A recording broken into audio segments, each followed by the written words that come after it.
चलो भाभी मेरे भी कपड़े धो दो। कैसे कैसे लोग हे प्रभु हे हरि राम कृष्ण जगन्नाथ प्रेमानंद, ये क्या हुआ? भगवान की पानी आ गई।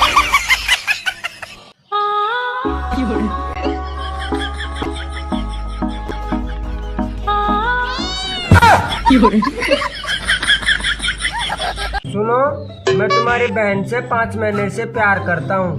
मैं कैसे मान लूं? तो फिर ठीक है, 4 महीने और रुक जाओ। किसी को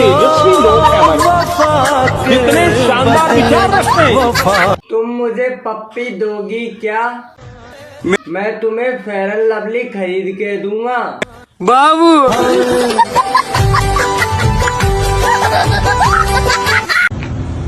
ओहो मैडम, हमें भी नंबर दे दो। नंबर क्यों? 100 रुपए दे दो, सिम ही ले लो।